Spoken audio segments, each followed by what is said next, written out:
Დაუქმებული აუქციონის შედეგები გარდაბანში მიწის ნაკვეთი, რომელიც ტრობარ გუგუნაშვილმა სოფელ საცხენში 2009 წელს აუქციონის შედეგად შეიძინა ეკონომიკის სამინისტრომ იჯარით ნავთობკომპანიას ისე გადასცა, რომ მიწის მესაკუთრესთვის არაფერი უცნობებია. ტრობარ გუგუნაშვილი, რომელიც თავს დაზარალებულად მიიჩნევს, ეწოლაზე საუბრობს და კონსტიტუციური უსაფრთხოების დეპარტამენტის უფროსის მოადგილეს ვაჟა ლილუაშვილს ადანაშაულებს.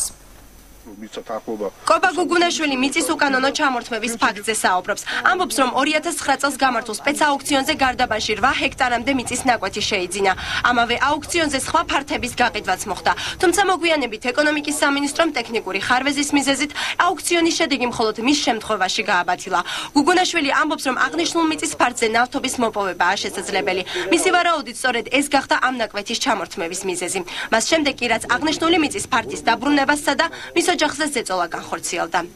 ვაჟა ლილუაშვილმა შემოგვითვალა, ამაზის მოდულის შენობაში ვაჟა ლილუაშვილმა დაიბარა და უთხრა, რომ ეს უნდა ამ საქმეს უნდა შევშებოდით. დაზარალებული ყვება, რომ დღეს ამ მიწის ნაკვეთის მფლობელი აღარაა. 2012 წელს ეკონომიკის სამინისტრომ აღნიშნული მიწა ნავთობკომპანიას იჯარით გადასცა. ეკონომიკის სამინისტროში მეცხრე არხს განუცხადეს, რომ გუგუნაშვილების საქმეზე მისი წერილის საფუძველზე ადმინისტრაციული წარმოება დაიწყო. პიროვნებისგან არის შემოსული წერილი. მისი ადვოკატის და როგორც მემორიალური ადრესა სამინისტროში მიმდინარეობს ადმინისტრაციული წარმოება ამ საკითხზე და იმედი მაქვს, რომ ყოველ ხანში იქნება ესეთი გადაწყვეტილება, რომელიც არ დააბერებს საფრთხეს და მაქსიმალურად იქნება აუქციონში გამარჯვებული პირის ინტერესების დაცვალი.